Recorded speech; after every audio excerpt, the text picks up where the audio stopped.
The increasingly unhinged and incoherent convicted felon Donald Trump was interviewed on Fox and Friends this morning, and when the topic turned to the 2020 election and voting in the 2024 election, Trump was so ridiculous that the four Fox hosts were visibly pained on screen, and we have to talk about it. But before we do, if you end up liking this video and you want to support the channel, please be sure to hit the like, subscribe, and alert bells before you go. All right, friends, we have a couple of clips to look at in this video. As a reminder, if I sound strange, I'm just not feeling well, please bear with me. So Donald Trump, convicted felon, 78 years old, is now the oldest presidential nominee in American history. And the very sort of political attacks that he and MAGA Republicans tried to levy against President Biden are now really fodder for him. And every time Donald Trump is interviewed, he sounds increasingly incoherent and ridiculous. I mean, in truly spectacular ways. And he phoned in to Fox and Friends earlier this morning, and the topic turned to the 2020 election and voting in the 2024 election. And we're going to play the whole thing. It's about a minute and 12 seconds, but I want you to track the reaction of the four co-hosts, because you can see it in real time. Their smiles start to shrink, their posture starts to strain, they become visibly tense because of Donald Trump's stupidity. We have lawyers at every poll booth. We have, that's what in fact, my instruction, we don't need the votes. I have so many votes. I'm in Florida now, and I drove to another location yesterday, and every house has a Trump Vance sign on it. Every single house. There's not a house that we passed that doesn't. We have the votes. What we have to drive do, by Charlie Crist's house then.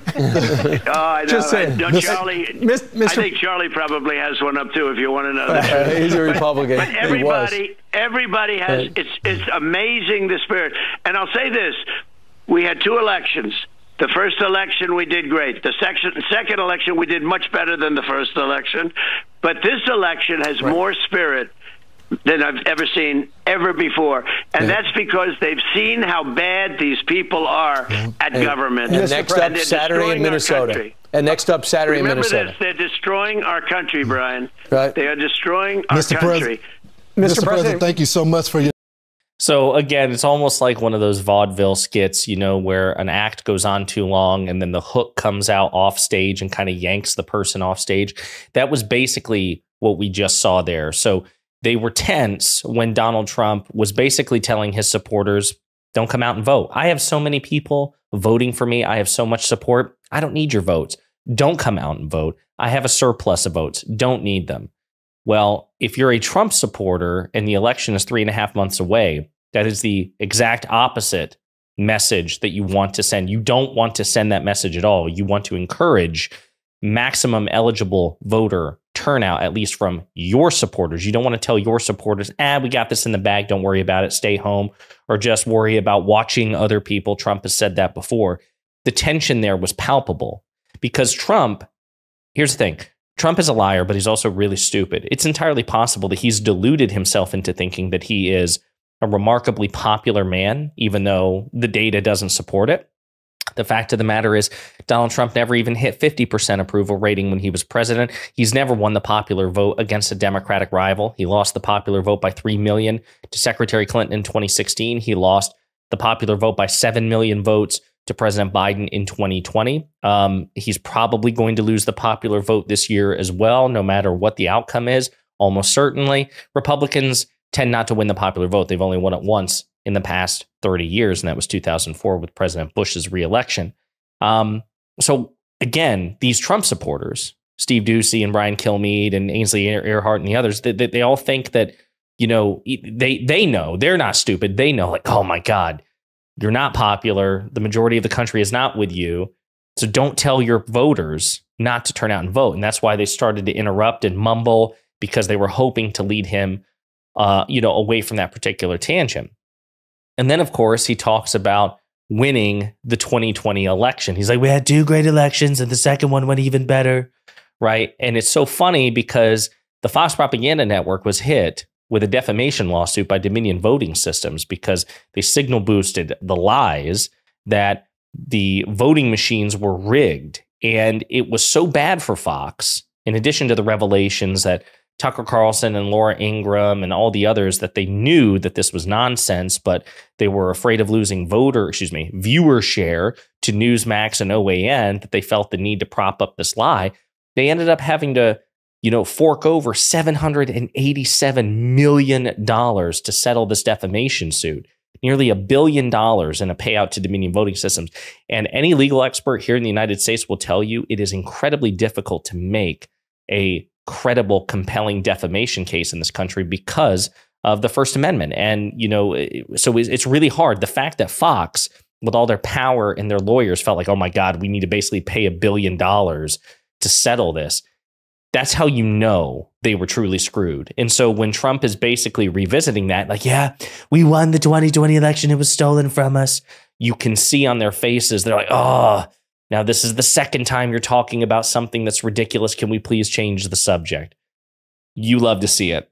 Trump is just so undisciplined. And even these Fox propagandists who truly worship him, either for cynical reasons or for pure ideological reasons, even they find this ridiculous. Now, this is not the first time that Donald Trump has publicly expressed to his supporters that they needn't bother to turn out and vote for him. This is a reminder of something he said back in 2023 while the Republican primary was still in effect. But then we had a little election that went astray. So we have to be careful. You got to get out there and you got to watch those voters. You don't have to vote. Don't worry about voting. The voting, we got plenty of votes. You got to watch election night. It used to be election day, So see, 6 months ago, 8 months ago, he was saying the same thing, folks. He was saying, hey, listen, I've got plenty of votes. Don't worry about voting. It's fine. I've got it. You don't tell people that. Democrats shouldn't tell people that. And we tend to have more voters on our side than the Republicans. Trump can't win without truly maximizing his voter turnout. Democrats, even though we shouldn't play it recklessly by any stretch of the imagination, we actually have a margin of error, right? Republicans don't. They are not as popular. Their policies are not as popular. And in order for them to win, they have to win the Electoral College. And that means, winning key states in particular. So that's why you see these Fox hosts freaking out.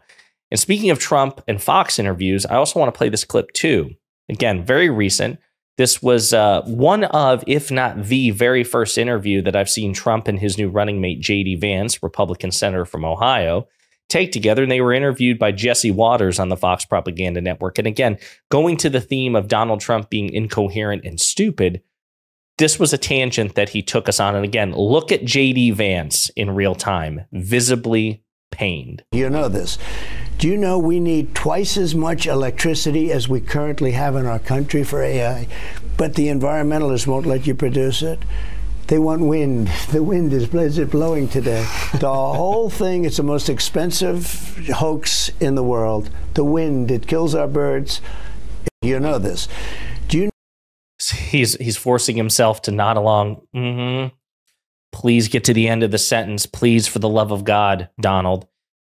Folks, this is why it's so important for Democrats to exploit the now exclusive to Trump weakness about the candidate's age and mental fitness. I still believe that President Biden has been not only a phenomenal president, but that he is more mentally fit to be president than Donald Trump. And the proof is in their record. Okay. But President Biden isn't seeking re-election. Vice President Harris is the presumptive nominee. She's 59 years old.